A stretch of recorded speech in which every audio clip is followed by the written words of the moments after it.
عزیزان گرامی، آج کے اس جشن کے حوالے سے ابھی تھوڑا محفل کو جو کہ میں جگانے میں شاید کامیاب ہو گیا ہو، اور ایک جو کہ لطیفہ، چلے ہم آپ کے ذاکرین سے منسوب ایک لطیفہ سناتے ہیں کہ ذاکرین کو وہاں پر پنجاب یا سندھ میں ذاکرین کا بڑا چرچا ہوتا ہے، ان کو داد کی ضرورت ہوتی ہے محفل میں کہ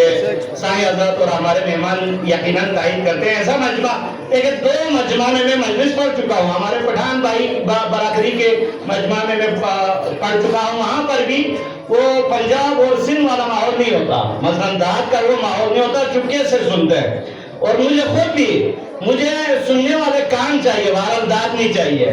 لیکن محفل جو کیا ہے بیدار ہونی چاہیے، مجلس بیدار ہونی چاہیے۔ تو ایک ذاکر صاحب مجلس پڑھنے کے لیے ممبر پہ چڑھے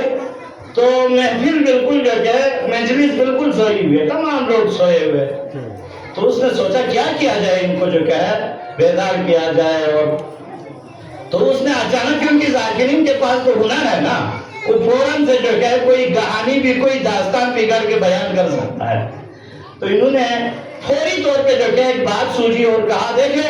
عزیزان محترم، یہ مجمع جو مجھے سن رہا ہے، میں پہلے کٹر وہابی تھا، سب جھوم گئے،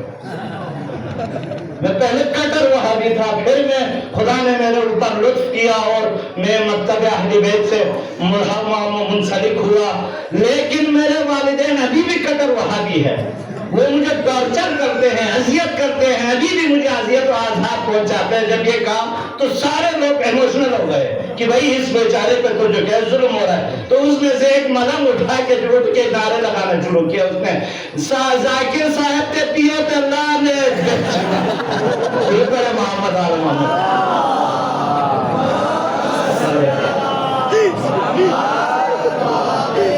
پنجابی آپ لوگ اگر نہیں سمجھے تو ذاکر کے باپ پہ لعنت بے شمار کا، کیونکہ انہوں نے ٹارچر کیا اس کو۔ عزیزان گرامی، آیے مجیدہ کی تلاوت کا شرف حاصل کیا، یہ آج کی اس عظیم شخصیت کو خداوند متعال نے حکم فرمایا ہے۔ وہ سورہ مبارکہ شورى کے 15ویں آیت کی تلاوت میں نے کی ہے۔ ویسے اہل کتاب کے حوالے سے گفتگو چل رہی ہے، قرآن نے اسی شان میں جو کہا ہے یہ آیت ہے، لیکن قرآنی آیات شان نزول تک محدود نہیں رہتی،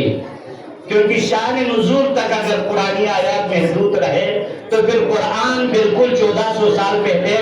تک محدود ہو جائے گا۔ تو قرآن کی اس آیت میں خداوند متعال ارشاد فرماتا ہے، اپنے حبیب سے خطاب فرماتے ہوئے، فَبِذَلِكَ فَادْعُ، آپ دعوت دیجئے،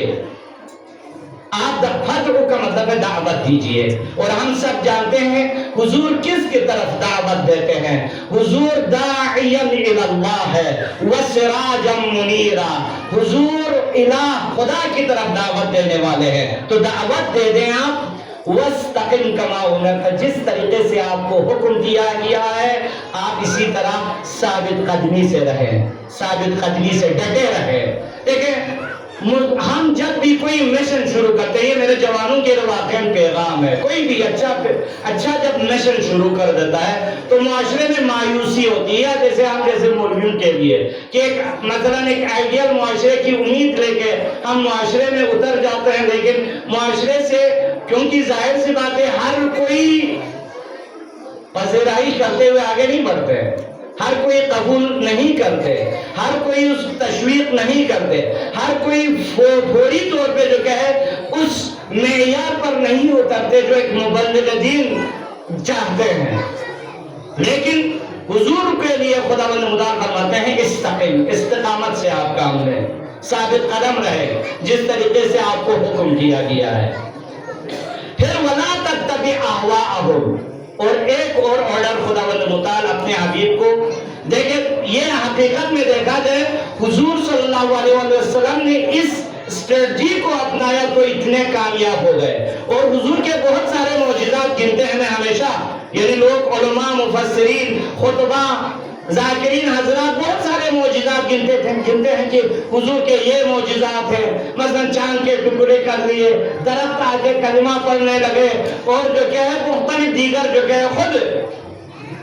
خدا کی جو کتاب ہے لارے کتاب ہے، یہ زندہ جاوید ایک معجزہ ہے، لیکن حضور کا جو سب سے بڑا معجزہ میں یہ سمجھتا ہوں کہ 23 سالہ تبلیغ کا جو دورانیہ ہے وہ حضور کا سب سے بڑا معجزہ ہے، کیونکہ حضور نبی کریم جب ابتدا میں صدر اسلام میں کتنے حضور کو ٹارچر کرتے تھے، لیکن جب آپ آخر میں حجۃ الوداع کے لیے تشریف لے گئے صرف حاجی کی تعداد 1.25 لاکھ سے زیادہ تھے،